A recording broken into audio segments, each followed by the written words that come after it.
اور جو سیاستدان لوگ ہیں وہ لوگ ہوتے ہیں جن کے پاس وہ رائے بنا سکتے ہیں، وہ صاحب رائے لوگ ہوتے ہیں، وہ چیز مسائل کو حل کر سکتے ہیں. اور جو وحی والی چیزیں ہیں، شریعت والی چیزیں، یہ اللہ تعالیٰ ان لوگوں کو دیتے ہیں جو الہامات اور روحانیت سے تعلق رکھتے ہیں. ان کا عقل سے کوئی تعلق نہیں ہے. البتہ مولانا نے بیچ میں یہ ان کا جملہ پکڑ لیا تھا کہ البتہ کچھ باتیں وحی میں بھی ایسی آ جاتی ہیں جو عام لوگ نہیں سمجھ پاتے. تو اب یہ مولانا کہہ رہے ہیں کہ فہذا قول من قد آمن بالوحی. تو یہ اس آدمی کی بات ہے، یہ جو آخری بات میں نے آپ کو سنائی ہے، کہتے ہیں کہ یہ اس آدمی کی بات ہے جو وحی پر ایمان لا چکا ہے. قد آمن بالوحی، ایسا نہیں ہے کہ وہ منکر وحی ہے. وحی پر ایمان لانے والے آدمی کی بات یہ ہے کہ وحی میں کوئی عقل والوں کے لیے کوئی بات نہیں ہے. فزعم، تو اس نے یہ خیال کیا کہ انہو انما جاء بالاکنائیات، کہ وحی کے اندر، اس کا جو فائل ہے وہ وحی ہے، وحی کے اندر صرف اکنائیات آئی ہیں. اکنائیات کے بارے میں بات کر چکا ہوں کہ وہ باتیں جس پر بس دل مطمئن کر، یار اللہ نے کہا ہے مان لو، بس ٹھیک ہے، اللہ کے رسول نے کہا ہے، وہ کوئی جھوٹ تھوڑا بولتے ہیں. تو یہ اکنائیات ہیں، بس تسلی ہو گئی جی. مثلا میں نے پوچھا اپنی ماں سے کہ یہ دنیا کس نے بنائی ہے، میری ماں نے کہا اللہ نے بنائی ہے، مجھے میرا اطمینان ہو گیا.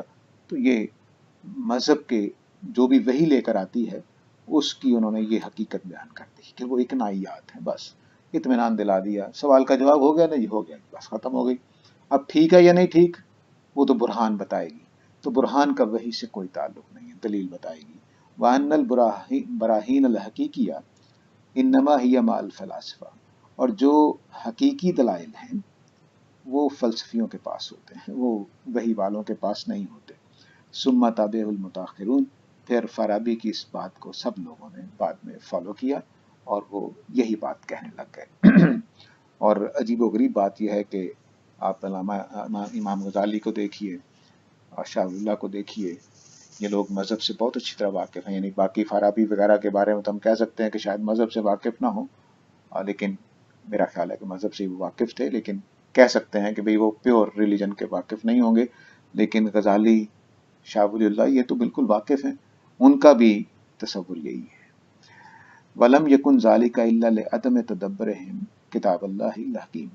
یہ رائے ان کی اس لیے بنی کہ انہوں نے اللہ کی کتاب میں تدبر ہی نہیں کیا، غور ہی نہیں کیا.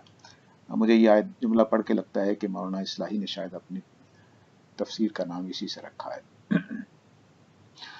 تو کہتے ہیں کہ ولم یکن ذالک الا لعدم تدبرہم کتاب اللہ الحکیم. تو یہ چیز ان کو اس لیے پیدا ہوئی ان کے ذہن میں یہ رائے کہ انہوں نے اللہ کی کتاب پر غور نہیں کیا. کون سی کتاب پر؟ یہ بہت اہم ہے. مولانا کی میں نے جیسے اس کے پریفیس کے آغاز میں بتایا تھا کہ وہ بعض چیزیں ایسی لے کے آتے ہیں جو عام مصنفین نہیں لے کے آتے. تو کہتے ہیں کہ اللہ کی کتاب جو حکیم ہے، جس کے اندر حکمت ہے، اور حکمت اور فلسفہ ہم معنی الفاظ ہیں. یعنی فلسفی کا مطلب وزڈم ہے اور حکمت کا مطلب بھی وزڈم ہے.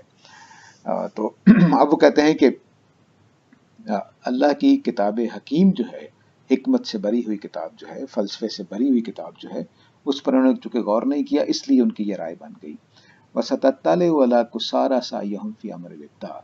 تو عنقریب میری اس کتاب کے ذریعے سے آپ ان کی بہت زیادہ جو کوشش کی، انہوں نے بڑی دور کی کوڑیاں لے کے آئے، بڑی محنت کی، صدیاں لگا دیں کہ کائنات کیسے بنی اور توحید کے مسائل کیا تھے. ان پر آپ عنقریب آگاہ ہو جائیں گے کہ انہوں نے کتنی بڑی غلطیاں کی. وما ہم علیہ من الزیغ والباطل، اس میں کتنی باطل باتیں ہیں اور کتنی کجی باتیں ہیں. تو یہ کہتے ہیں کہ میری اس کتاب سے تم عنقریب سمجھ جاؤ گے کہ انہوں نے چونکہ اللہ کی کتاب پر غور نہیں کیا اور سمجھا کہ ہمارے پاس ہی بہترین اقوال ہیں، بہترین باتیں ہیں، ہمارے پاس ہی براہین ہیں. اور ان براہین کا مولانا فراہی تو پھر بڑا لحاظ کر کے بات کر رہے ہیں. جو ہمارے فلسفیوں نے، ماڈرن زمانے کے لوگوں نے مذاق اڑایا ہے ان ساری باتوں کا، ایک ایک پیچھے کا کلیہ، ایک ایک نیسیسری ٹروتھ اڑا کے رکھ دیا بالکل. تو مولانا نے تو پھر بڑا لحاظ کیا ہے. کہتے ہیں کہ تم دیکھو گے اگلی ہماری اس کتاب میں کہ جو کتنی چیزیں ہیں جو انہوں نے حاصل کی. اور لفظ کیا بولا ہے؟ علی کسارا سائیم، اپنی بہترین کوششوں کے باوجود. فإنما المقصود ہا ہونا لیس الا ذکر.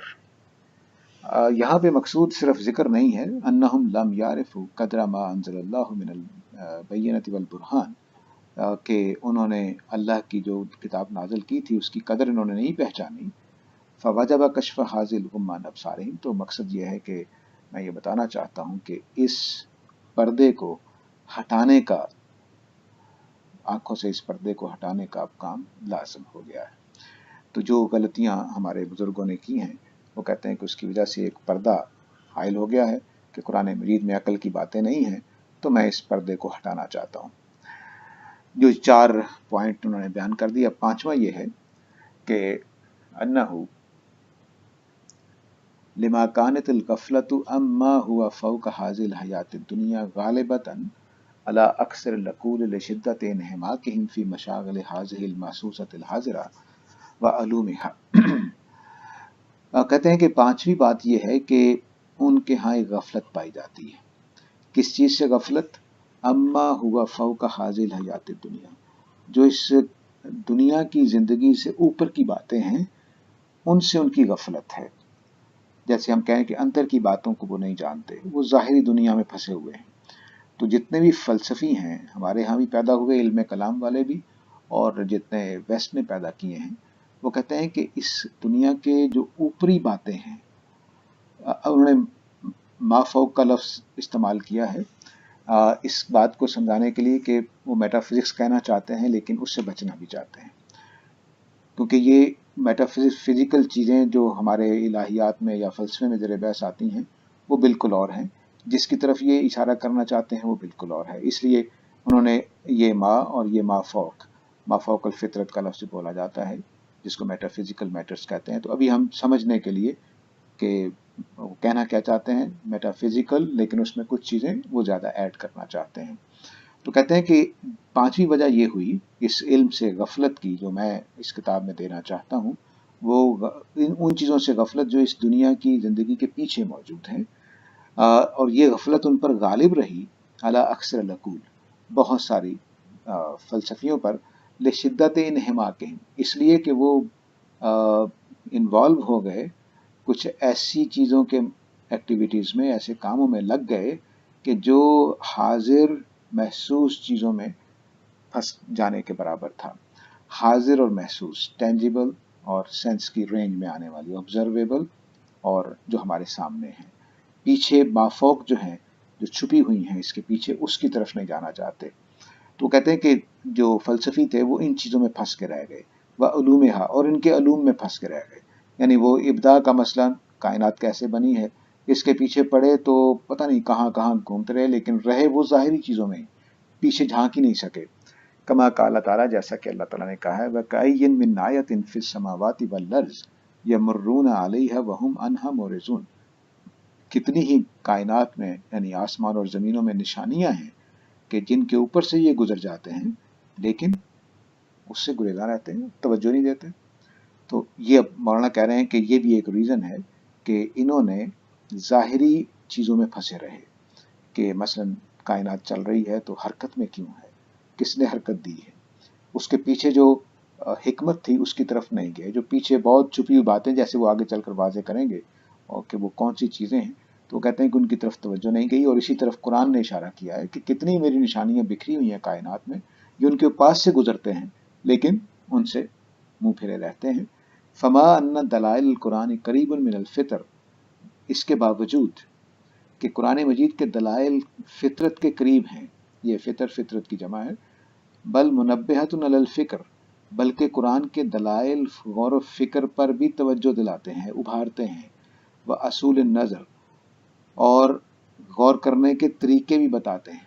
یعنی قرآن مجید کے دلائل 3 کام کرتے ہیں، ایک یہ کہ وہ فطرت کے قریب ہے تو فطرت کو ابھارتے ہوں گے، فطرت کو پہنچتے ہوں گے، اور غور و فکر پر بھی ابھارتے ہیں، اور غور کرنے کے اصول بھی دیتے ہیں۔ لیکن تراہم لا یتفکرون، لیکن تم دیکھتے ہو ان فلسفیوں کو کہ باوجود قرآن پڑھتے ہیں لیکن وہ والا غور نہیں کرتے جو قرآن مجید غور کرنا سکھانا چاہتا ہے۔ قرآن مجید کو جس نظر سے مولانا نے دیکھا ہے، میرا خیال ہے کہ اس سے پہلے دیکھا نہیں گیا، اس لیے یہ 3 باتیں کہنا یہ بڑا مشکل ہے۔ میرا خیال ہے کہ امام غزالی اگر دوبارہ پیدا ہو کر آ جائیں اور ذہن ان کا وہی ہو تب بھی یہ بات نہیں کہہ سکتے. فارابی دوبارہ پیدا ہو کر آ جائے، ذہن ان کا وہی ہو تو یہ بات نہیں. مولانا فراہی کے عہد کے بعد پیدا ہوں تو شاید فوراً پکڑ لیں. لیکن آپ دیکھیے کہ ہمارے ابن حزم جو ہیں وہ غیر فلسفی آدمی ہیں، بہت ذہین. میرا خیال ہے کہ عقلی جو دلائل قائم کرنا ہے اور جس سہولت کے ساتھ وہ دلائل بناتے ہیں وہ چند لوگوں کے بعد ان کو خاصا نصیب ہوا ہے، پرانے لوگوں نے. لیکن وہ بھی چونکہ فلسفے کی اثر میں رہے اور ادھر ظاہری جو ہمارا مسلک تھا اس کے فکر میں رہے، لیکن وہ بھی فلسفے والی غلطیاں کر گئے کیونکہ فلسفے کی فضا کو نہیں توڑ سکے. اور وجہ اس کی کیا ہوئی؟ یعنی میں ابن حزم ظاہری ہونے کے باوجود، نصوص سے محبت کے باوجود قرآن پہ غور کرنے کو تیار نہیں ہے. یا حدیث ہے یا فلسفہ ہے یا عقل ہے. یہ بدقسمتی ہے، ہماری پوری امت کی بدقسمتی یہی ہے کہ پہلی 2 صدیوں کے بعد قرآن غائب ہے. اس کی وجہ یہی ہے کہ آپ دیکھ سکتے ہیں کہ محدثین آپ کو بہت ملیں گے، فقہا آپ کو بہت ملیں گے، لیکن مفسر آپ کو بہت تھوڑے ملیں گے. تو کہتے ہیں کہ تم ان کو غور کرتے ہوئے نہیں دیکھتے. وَلِذَٰلِكَ قَدْ أَكْثَرَ الْقُرْآنَ مِنَ الْحَثِّ عَلَى التَّدَبُّرِ، اس لیے تم دیکھو گے کہ قرآن مجید بہت تدبر پہ ابھارتا ہے، والتفکر اور غور کرنے پہ ابھارتا ہے. مثلاً اللہ تعالیٰ کا یہ جملہ ہے أَفَلَا يَتَدَبَّرُونَ الْقُرْآنَ أَمْ عَلَىٰ قُلُوبِهِمْ أَقْفَالُهَا، یہ قرآن پہ کیوں غور نہیں کرتے، کیا ان کے دلوں پر تالے پڑے ہوئے ہیں. وَهَٰذَا كَثِيرٌ جِدًّا، اور یہ قرآن مجید میں بہت زیادہ ابھارا ہے. تو یہاں چوتھا پوائنٹ یہ تھا کہ فلسفی اس بات میں پھنس گئے کہ اللہ تعالیٰ نے عام لوگوں سے بات کی ہے، اس میں کوئی عقلی باتیں نہیں ہیں. اور 5واں پوائنٹ یہ انہوں نے بیان کیا ہے کہ انہوں نے قرآن مجید کے طریقے پر دنیا پہ غور نہیں کیا، بلکہ وہ ظاہری اور محسوس چیزوں کے اندر پھنسے رہ گئے. اب دیکھیے کہ فلسفہ سارا ریزننگ پہ کھڑا ہے اور مولانا کہہ رہے ہیں کہ وہ محسوسات میں پھنسے رہے. اب جو انہوں نے غفلت بیان کی تھی، یہ غفلت کہ چونکہ غفلت ان کو ہے اور اسی کو بیان کر رہے ہیں. بَالْغَفْلَةُ هِيَ عَدْمُ النَّظَرِ فَهِيَ سَبَبُ عَدَمِهِ، کہتے ہیں غفلت ہی غور نہ کرنے کا سبب ہے. نہیں، غفلت ہے کہ غور نہ کرنا. غفلت انہوں نے کہا کہ میری مراد غفلت سے یہ ہے کہ وہ غور نہیں کر رہے. فَهِيَ سَبَبُ عَدَمِهِ، تو اس لیے یہی سبب ہے انکار کا کہ قرآن مجید میں عقلی باتیں نہیں ہیں، قرآن مجید عقل پر قائم نہیں ہے. تو یہ وجہ یہ بنی ہے کہ وہ غفلت میں پڑے ہوئے، یعنی انہوں نے غور نہیں کیا قرآن مجید. وَلَكِنَّهَا إِنَّمَا نَشَأَتْ مِنَ الْانْحِمَاقِ فِي الظَّاهِرِ، لیکن یہ جو غفلت پیدا ہوتی ہے یہ ظاہری چیزوں میں انحماق کی وجہ سے، ان میں پھنس جانے کی وجہ سے، ان میں لگے رہنے کی وجہ سے پیدا ہوتی ہے، جو چیزیں ظاہری طور پہ ہمارے سامنے موجود ہیں. وَهَٰذَا أَطَّلَ قَبْلَ الْعَقْلَ، یہی چیز جو یعنی انحماق جو ہے ظاہری چیزوں میں، یہ ہماری عقل کی قوتوں کو معطل کر دیتا ہے، ان کو کام کرنے کے قابل نہیں چھوڑتا. وَأَغْلَقَ غُرَفَ الْإِدْرَاكِ، اور ادراک کے سارے دروازے بند کر دیتا ہے. لما هو المشہود فی الانفس، ان چیزوں کو سمجھنے کے جو ہمارے دلوں کے اندر مشہود ہیں، آبزرویبل ہیں. یہ بہت اہم لفظ ہیں مولانا کے، یعنی ایک آبزرویبل وہ چیزیں ہیں جو ہماری 5 سینسز میں آتی ہیں، ایک وہ ہیں جن کو ہم اندر جھانک کے آبزرو کر سکتے ہیں. والآفاق، اور آفاق میں بھی یعنی باہر کی دنیا میں بھی. نفس کا مطلب ہے ہمارے اندر اور آفاق کا مطلب ہے ہمارے باہر. جو ہمارے فلاسفر گزرے ہیں، ڈیکارٹ نے جب یہ کہا تھا کہ میں ہوں، تو اس نے بڑی مشکل سے اپنے نفس کو منوایا تھا، میں سوچتا ہوں اس لیے میں ہوں. اور آفاق تو بڑی مشکل سے سائنسدانوں نے منوایا ہے کہ دیکھو باہر موجود ہے، اب کیا کریں. تو ان کا جو پہلا اصول میں نے ابھی بتایا آپ کو کہ وہ یہ ہے کہ دنیا ہے، ایگزسٹ کرتی ہے اور ہم اس کو سمجھ سکتے ہیں، یہ دوسرا اصول ہے. تو یہ اگر آپ اسٹیفن ہاکنگ کا جملہ پڑھیں تو کہتا ہے کہ جو ڈیکارٹ ہے وہ بڑا فلسفی نہیں ہے دور حاضر کا، بلکہ پہلا سائنسدان ہے جس نے کائنات کو مانا ہے. تو یہ بالکل درست بات ہے. ہم 2 چیزوں کو مانتے ہیں، مذہبی لوگ جو ہیں خاص طور سے دین ابراہیمی کے، وہ انفس کو بھی مانتے ہیں اور ادراک کو بھی، باہر کی دنیا کو بھی مانتے ہیں. یہ بہت بڑی بات ہے کہ ہم پہلے سے ہی اس تصور پہ قائم ہے جو ڈیکارٹ نے 2000 سال کے بعد، 3000 سال کے بعد منوایا بڑی مشکل سے. مذہب نے ہمیں وہاں کھڑا کیا ہوا تھا، کس وجہ سے وہ مولانا بتائیں گے کہ اس کے بھی استدلال ہیں. اب کہتے ہیں کہ یہ جو راستے بند کر دیے کس چیز کے، اب وہ یہ بات سامنے رکھی جو پیچھے انہوں نے کہی تھی کہ ما فوق حاضل حیات دنیا، میٹا فزیکل میٹرز، لیکن وہ والے نہیں جو فلسفی کہتے ہیں بلکہ کچھ اور. اب ان کی طرف وہ اشارہ کر رہے ہیں. کہتے ہیں کہ انہوں نے راستے بند کر دیے. غرف کا اصل مطلب ہے کمرے، لیکن راستے مراد دیا انہوں نے. اور انہوں نے ادراک کے، باتوں کو سمجھنے کے راستے بند کر دیے ان چیزوں کے جو مشہود ہیں دل کے اندر اور کائنات کے اندر، یعنی آبزرویبل ہیں دل کے اندر بھی اور کائنات میں بھی. من مظاہر الجلال والجمال والحکمت والرحمہ، تمہیں ان چیزوں کے اندر جو دل میں ہیں اور جو کائنات میں ہیں ان میں تمہیں مظاہر نظر آئیں گے، مینیفیسٹیشنز نظر آئیں گی. کس کی؟ نمبر 1 جلال کی، خدا کی المائٹی ہونے کی، جمال کی، خدا کے آل بیوٹیفل ہونے کی، الحکمہ خدا کی وزڈم کی، اور خدا کی رحمت کی. یہ 4 چیزیں نظر آئیں گی. مولانا اصلاحی کا جہاں ذکر ضروری ہے، انہوں نے ان 2 کو تو لے لیا ہے اپنی تفسیر میں، اور ان 2 کی جگہ انہوں نے ربوبیت اور قدرت کو لیا ہے. اور یہ عجیب و غریب بات ہے کہ یہ ترتیب میں ٹھیک بیٹھ جاتی ہے. ربوبیت کا مطلب ہے مالک ہونا، پیدا کرنا اور پالنا، اور قدرت کا مطلب ہے سارے کام کر سکنا. اور حکمت، رحمت، قدرت اور ربوبیت، ان کا کہنا یہ ہے کہ اللہ کی یہ 4 صفات ہیں جو بیسک صفات ہیں جس کا تعارف اللہ تعالیٰ ہمیں لازماً کرانا چاہتے ہیں: ربوبیت، قدرت، حکمت اور رحمت.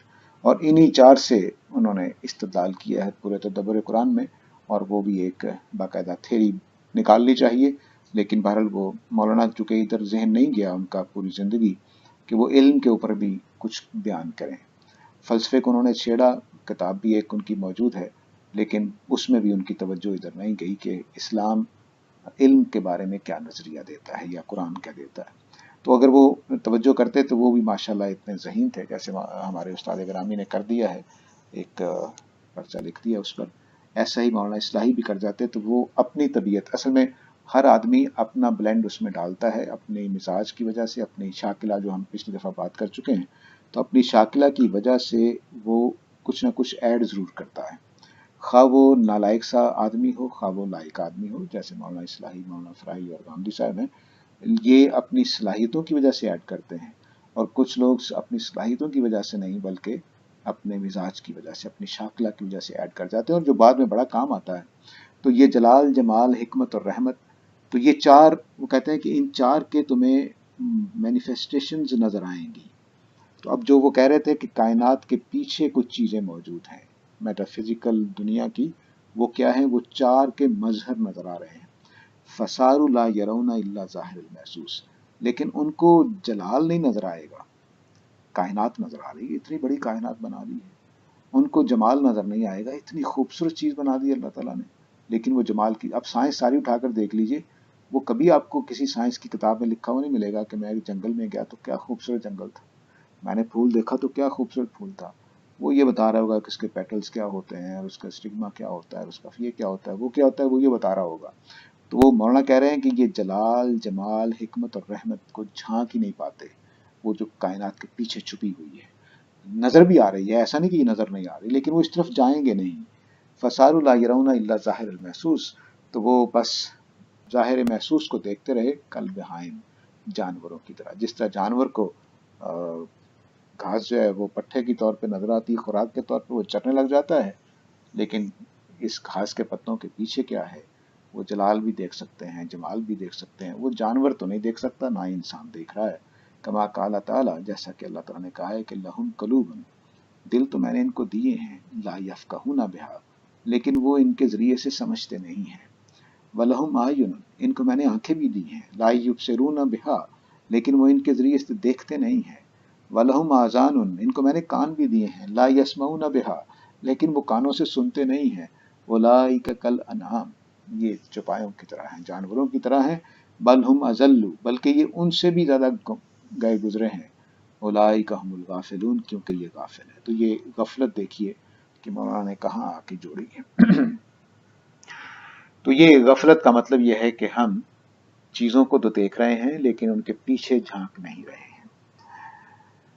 اور اللہ تعالیٰ نے یہ بھی کہا ہے انہی کے بارے میں کہ یعلمون ظاہرا من الحیات الدنیا، یہ دنیا کی ظاہری چیزوں میں پڑے ہوئے ہیں، یہی ظاہر اور حاضر جو یہاں اوپر بیان کیا تھا، یہ انہوں نے غالباً اسی آیت سے یہ آئیڈیا لیا ہے کہ قرآن مجید پہ غور نہ کرنے کی وجہ کیا ہے۔ یعلمون ظاہرا من الحیات الدنیا، وہ دنیا کی زندگی کے ظاہری چیزوں میں پھنسے ہوئے ہیں، ٹھیک، وہم عن الآخرۃ ہم غافلون، اور آخرت سے غفلت برت رہے ہیں، یہاں بھی غفلت ہے وہی جو وقال تعالیٰ فأعرض عن من تولى عن ذکرنا ولم يرد الا الحیات الدنیا ذلک مبلغهم من العلم، ان سے جو بھی ہماری یاد دہانی سے قرآن مجید سے یعنی منہ پھیرتا ہے اس سے تم گریز کرو۔ ولم یرد الا الحیات الدنیا، کیونکہ اس کو صرف دنیا کی زندگی چاہیے، ذالک مبلغهم من العلم، ان کا بس علم ہی اتنا ہے۔ تو یہ جو قرآن مجید نے ان 3 آیتوں میں کہا ہے، مولانا نے اس کا نچوڑ نکالا کہ یہ غفلت ہے۔ تو قریش مکہ کس وجہ سے قرآن کے اندر سے یہ حکمت نہیں پا سکے؟ انہوں نے ان آیتوں سے یہ سمجھا کہ وہ غفلت میں پڑے ہوئے تھے، ظاہری دنیا کو دیکھ رہے تھے، لیکن اس کے پیچھے کیا حکمتیں ہیں، کیا باتیں ہیں، ان کو نہیں دیکھ رہے۔ اور انہوں نے اوپر جو بات کی تھی کہ یہ ظاہری چیزوں میں اور ان کے علوم میں پھنس گئے، ایک تو انہوں نے کہا تھا کہ ظاہری چیزوں میں، حاضر اور محسوس چیزوں میں پھنس گئے، اور دوسرے علوم میں پھنس گئے۔ اب علوم کی وضاحت کر رہے ہیں، غفلت کی انہوں نے یہاں وضاحت کی تھی کہ یہ غور نہ کرنا ہے، غفلت سے میری مراد چیزوں کے اوپر غور نہیں کرنا ہے۔ اور اب علوم کہتے ہیں کہ والعلوم التی استغل الناس بها من الطبیعیات والریاضیات والالہیات، وہ علوم جن میں یہ لوگ پھنس گئے وہ کیا کیا تھے؟ فزکس تھی، میتھمیٹکس تھی اور الہیات، یہ 3 پرانے بڑے علم ہیں۔ یعنی طبیعیات میں ساری پرانی سائنسز آ جاتی تھیں، ریاضی تو خیر چلتی آ رہی تھی، میتھمیٹکس اگرچہ وہ بھی سائنس کا حصہ تھی لیکن اس کو الگ ہی مانا جاتا ہے، اور الہیات جو ہیں وہ فلسفی ہے یا علم کلام ہے۔ تو کہتے ہیں یہ تینوں علم جو ہیں وغیرہ اور بھی دوسرے علم، کلھا متوجہۃ الی اغراض السافلہ، یہ کچھ گھٹیا مقاصد کو پورا کریں۔ بہت سخت تبصرہ ہے، اور ہم نے اس کو جو پولائٹ حجج القرآن کہا ہے اس کے یہ تھوڑا سا ہٹ کے ہے۔ تو کلھا متوجہۃ الی اغراض سافلہ، یہ سارے کے سارے علوم، اب دیکھیے کہ اس میں اصل بات اس پر تنقید ہے، ریاضی اور طبیعیات تو تھی ہی، دنیا کی چیزیں ہیں، لیکن وہ کہتے ہیں کہ یہ الہیات بھی اغراض سافلہ، گھٹیا قسم کے مقاصد، مینس چیزوں کی طرف جانے کے لیے، سواء کانت مادیہ اور مجرد مادہ، خواہ وہ اغراض، وہ مقاصد، پرپزز یا آبجیکٹیو جو ہیں وہ مادی ہوں یا غیر مادی ہوں، مجرد عن المادہ، مادے سے بچے ہوئے ہوں۔ فہیہ من المشاغل الدنیاویہ، تو یہ سارے کی ساری ایکٹیویٹیز جو ہیں یہ دنیاوی قسم کی ہیں۔ الصارفہ عن النظر، یہ ساری کی ساری گھٹیا بھی کیوں کہہ رہے تھے؟ اس لیے نہیں کہ ان کی نیتیں بری تھیں، وہ ان کا مطلب یہ ہے کہ وہ غور و فکر سے دور لے جانے والی تھی۔ صارفہ عن النظر، کس پر غور کرنا؟ حق کے اوپر غور کرنا، وہ آیات ہی، اور اللہ کی نشانیوں پر غور کرنا، وہ بوسط ذالک فی موضع آخر، اس کو ہم نے ایک اور جگہ پر بھی بیان کیا ہے۔ اب ہمارا 1 گھنٹہ تو پورا ہو گیا ہے، اب سوالات کے لیے میں حاضر ہوں، اگر پڑھنا چاہتے ہیں تو یہ پڑھ سکتے ہیں۔ اب یہ 6واں پوائنٹ چلے گا۔ ساری صاحب میرے کچھ سوالات تھے۔ جی فرمائیے جی۔ ایک تو میں چھوٹی سی ساتھیوں کے لیے الہیات کا لفظ بار بار استعمال ہو رہا ہے، اس میں تاکہ فیسیلیٹیٹ ہو جائے ڈسکشن، یہ تھیولوجی ہے۔ جی بالکل تھیولوجی ہے، ٹھیک ہے ماشاءاللہ۔ اس میں ساجد بھائی، یہ جو غامدی صاحب نے جملہ لکھا ہے اپنے علم کی بنیاد 1 میں، اس میں عوام کے حوالے سے لکھا ہے کہ وہ کہتے ہیں کہ ضروری ہے کہ ان تاریکیوں سے نکلنے کے لیے استدلال کے فطری طریقے کو سمجھا جائے جسے منطق نے ترک کر رکھا ہے۔ جی جی، یہ جملہ بڑا معنی خیز ہے۔ اصل میں ارسطاٹل جو تھا، جتنی کو میں نے اس پہ تحقیق کی ہے کیونکہ مجھے اس کا ترجمہ کرنا تھا، ارسطاٹل یہ کہتا ہے، اس کا بڑا ہی محکم جگہ سے وہ اس نے بات شروع کی۔ اس نے یہ کہا کہ ہم اپنے سارے کے سارے لاجک کی بنیاد رکھیں گے فرسٹ پرنسپلز پہ، ہم ان کو جو بنیادی قضایا ہیں ان کو پہلے ہم ڈھونڈیں گے کہ وہ کیا ہے۔ اچھا، اس میں وہ اب اس سے یہ ہوا کہ وہ یہاں اس کی بنیاد تک بھی پہنچ گیا۔ اس نے یہ بات بھی کہہ دی کہ ہمارے اندر کچھ پوٹینشیلٹی موجود ہے وہی بات جو جاوید صاحب کہہ رہے ہیں کہ پوٹینشیلٹی اندر موجود ہے، آبجیکٹ باہر، رنگ کا کانسیپٹ اندر موجود ہے پوٹینشیل کے طریقے پر، باہر سے کوئی رنگ آئے گا تو ہم اس پہ رنگ کا حکم لگا دیں گے.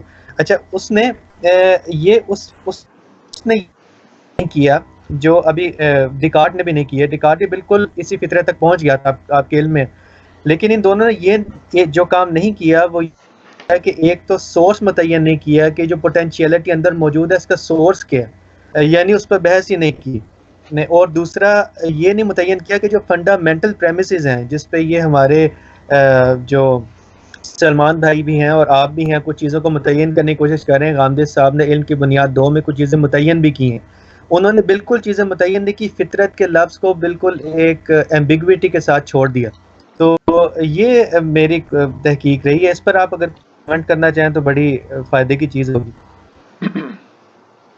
دیکھیے میں اپنا کمنٹ جو ہے اس کو محفوظ رکھتا ہوں، اس کی وجہ بتا دیتا ہوں. میرے خیال میں مولانا فراہی کی اس کتاب کو پڑھ لیں. یہ میرے خیال میں ارسطاٹل کی بات، ڈیکارٹ کی بات، جس کو وہ فطرت کہہ رہے ہیں، اور میں آپ کو شاید یاد ہوگا دوسری یا سیشن میں تھا، پہلے سیشن میں نے صرف پوٹینشیلٹی کو ماننے سے انکار کیا تھا.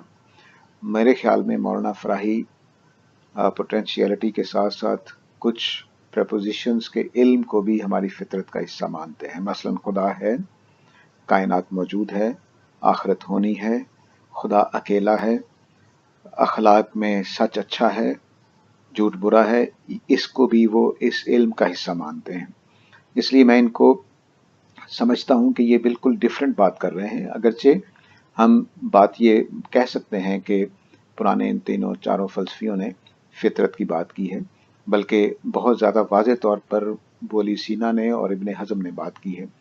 ابو علی سینا کہتا ہے کہ ایک سکستھ سینس ہوتی ہے جو ہمیں یہ فیصلے کرنے پہ ہمیں صلاحیت دیتی ہے، اور ابن حزم کہتے ہیں کہ یہ وہ فیکلٹی ہے جس پر تمام فیکلٹیز بیس کرتی ہیں. اور انہوں نے فطرت کا نام نہیں لیا، لیکن وہ کہہ رہے ہیں کہ ہمارے اندر کوئی ایک طاقت اللہ نے رکھی ہوئی ہے. تو یہ باتیں سارے کر رہے ہیں. مولانا فراہی کا جو کمال ہے وہ اس سے ہٹ کر ہے.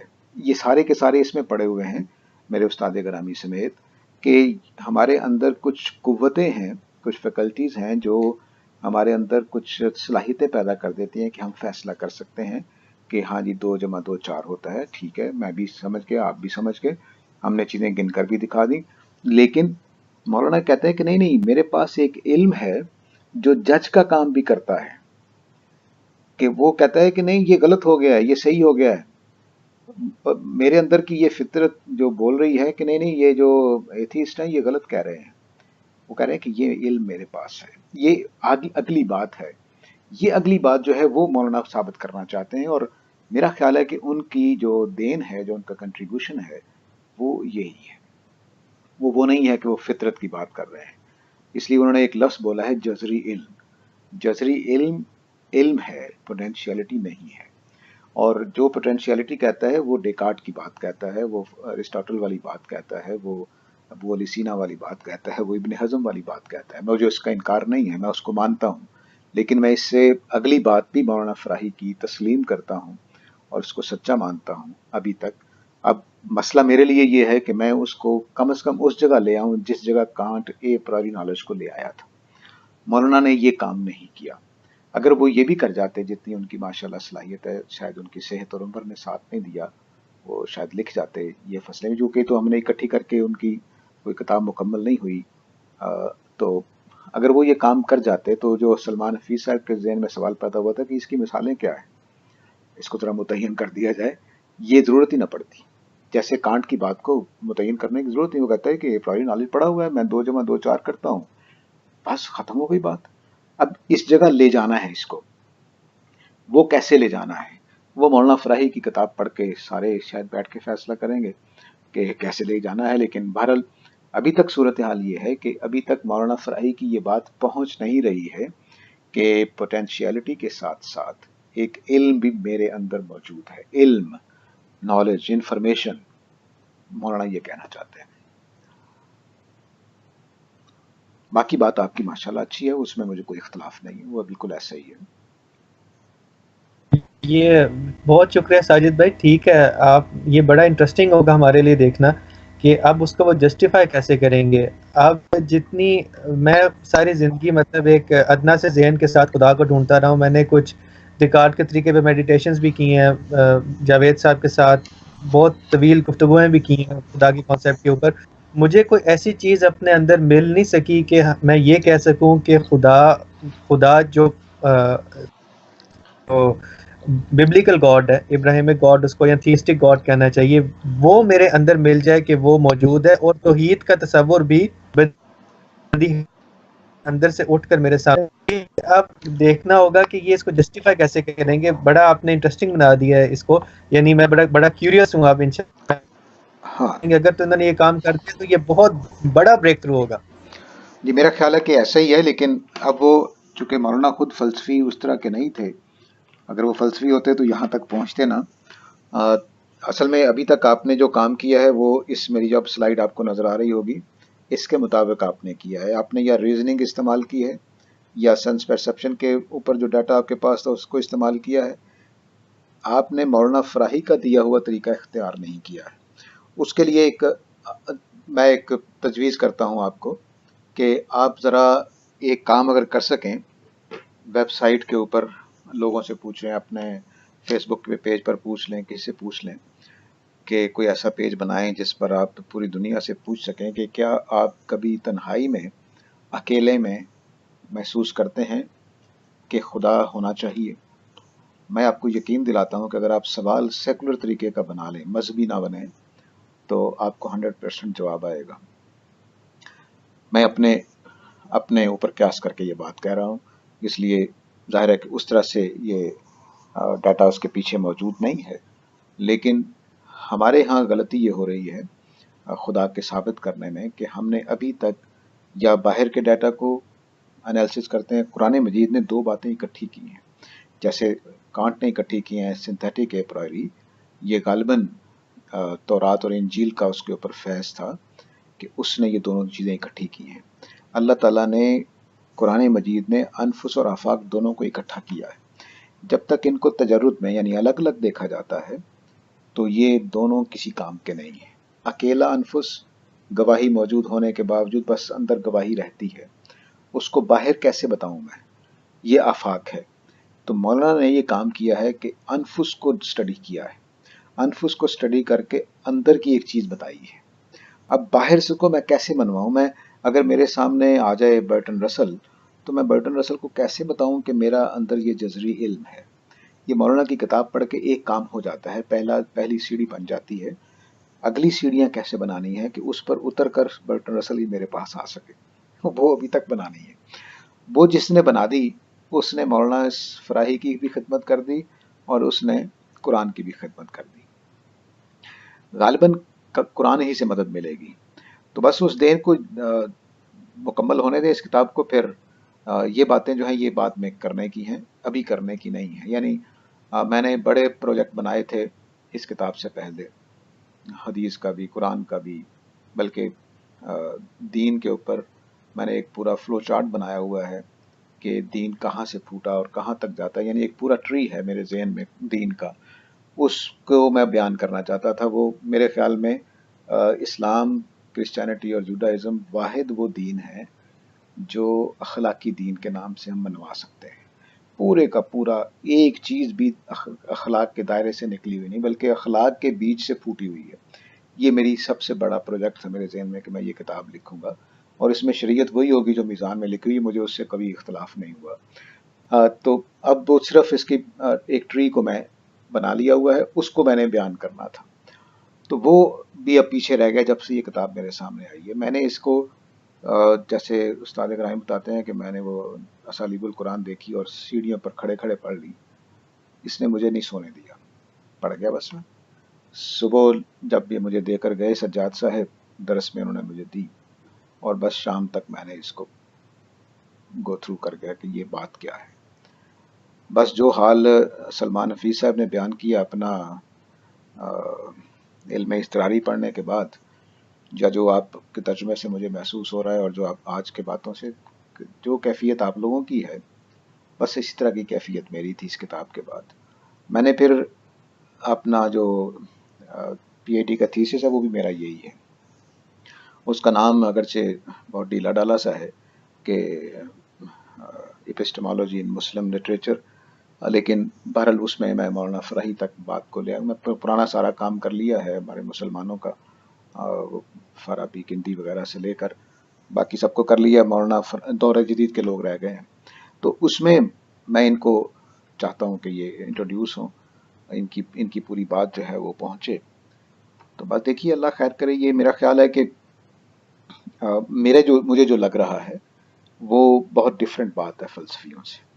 تو لیکن اب پڑھیں گے تو ہو سکتا ہے کہ آپ لوگ مجھے مجبور کر دیں کہ نہیں، یہ وہی بات ہے جو ارسطو نے کہی تھی، اور وہی بات ہے جو ڈیکارٹ نے کہی تھی اور کانٹ نے کہی تھی، اس میں کوئی فرق نہیں ہے. میں نے ایک امریکن ٹیچر تھے ادھر ہماری یونیورسٹی میں، ان کو جب یہ پڑھ کے تو اس کا خلاصہ بتایا تو وہ کہنے لگے کہ نہیں یہ تو کانٹ ہی ہے پورا.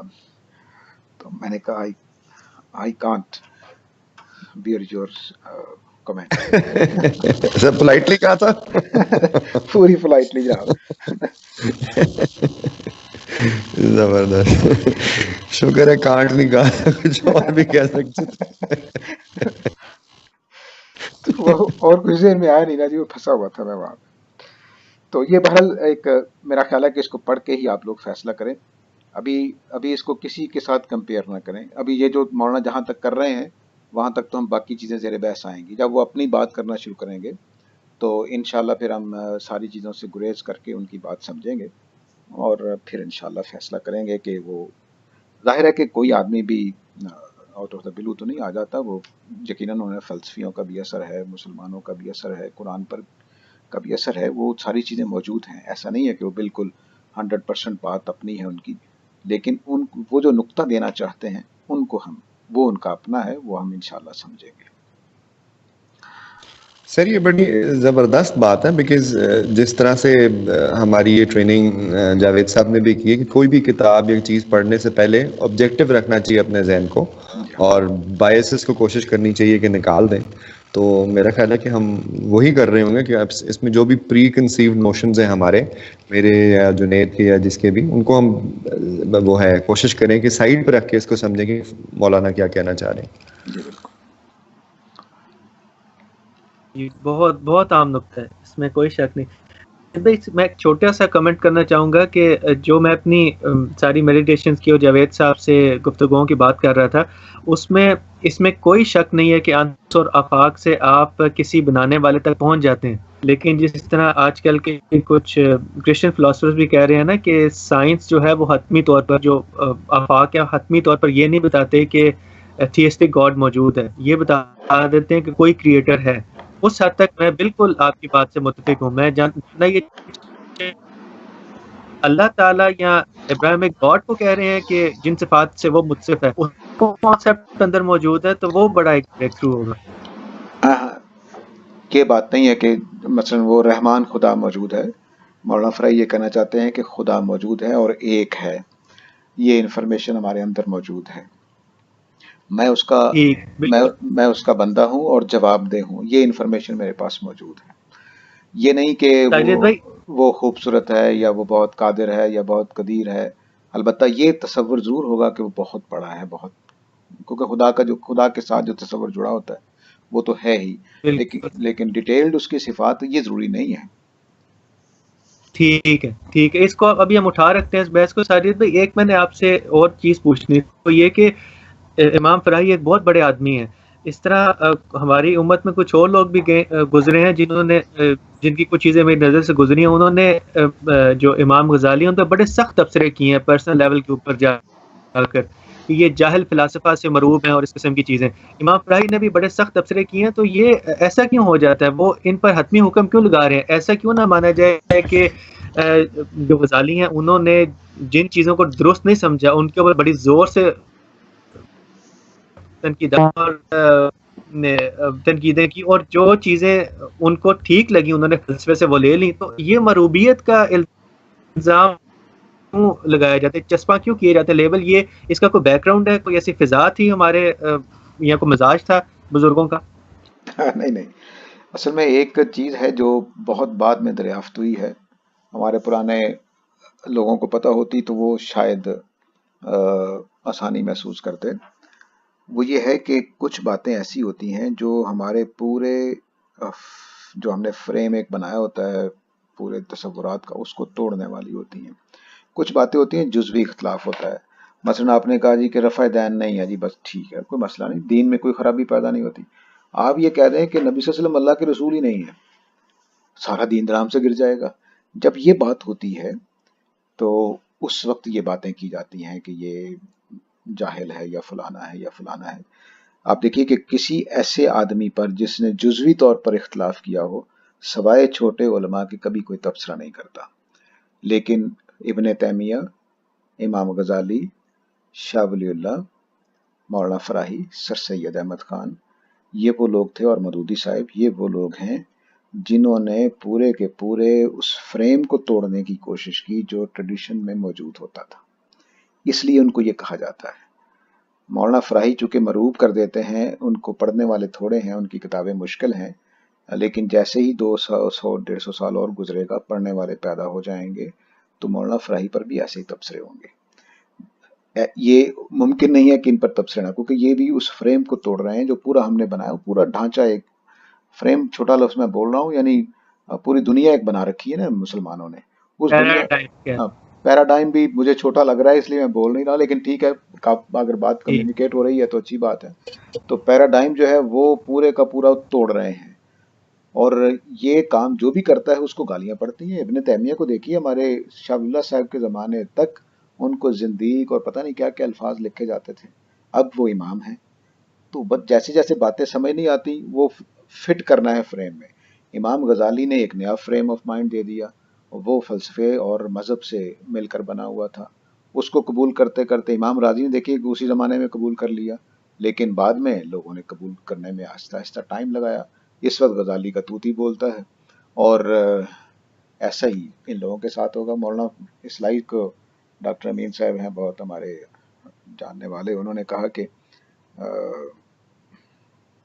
آپ نئی نئی باتیں کرتے ہیں، اسلاف سے اختلاف کرتے ہیں. انہوں نے کہا 100 سال بعد میں بھی اسلاف میں شامل ہو جاؤں گا. تو یہ کہانی چلتی رہتی ہے. تو اسلاف میں شامل ہونے کا مطلب ہے کہ جو امت ہے اس کو فٹ کر لے گا. اچھا، مولانا اصلاحی یہاں فٹ ہوتا ہے، یہ امت کے اس پوری ٹریڈیشن کے اندر، بس ختم ہو گئی بحث.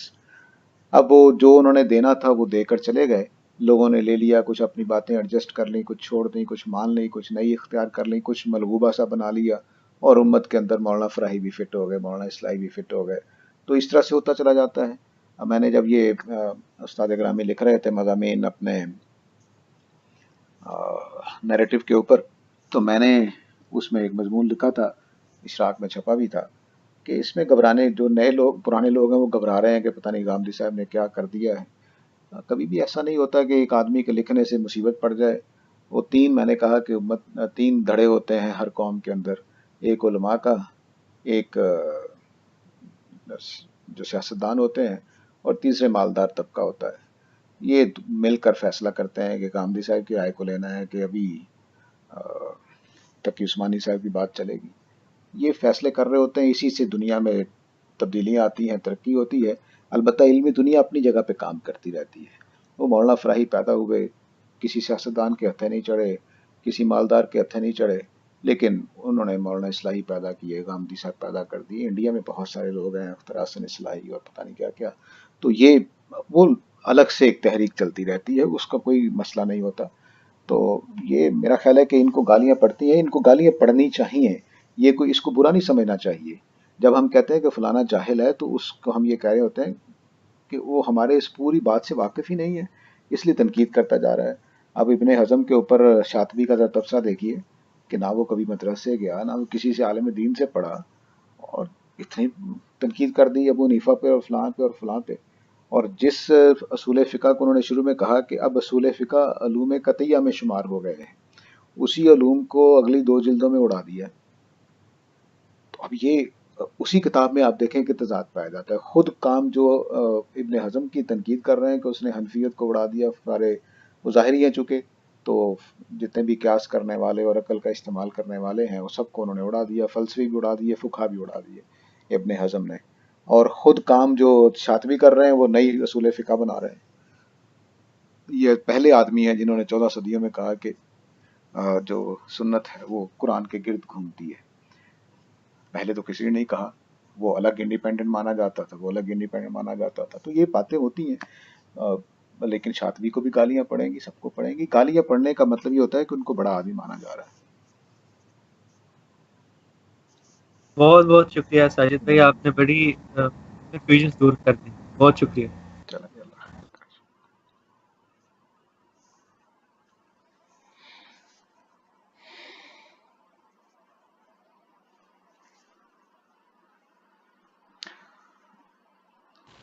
سر اس میں جاوید صاحب نے وہ اچھے طریقے سے بات کمیونیکیٹ کی ہے. انہوں نے فرمایا کہ ایک نئی عمارت کھڑی کر دی ہے امام فراہی نے، اور اس کی بنیاد جو ہے، جو پہلے عمارت کھڑی تھی اس کی کوئی بنیاد نہیں تھی، تو جی بالکل اب اس کو ایک نئی بنیاد دے دی ہے. تو وہ میرے خیال سے ایک اچھا اسلوب ہے. جی بالکل صحیح بات آپ نے کہی ہے. ایسا ہی ہے کہ وہ لگ رہا ہے کہ انہوں نے عمارت ایک کھڑی کر دی ہے.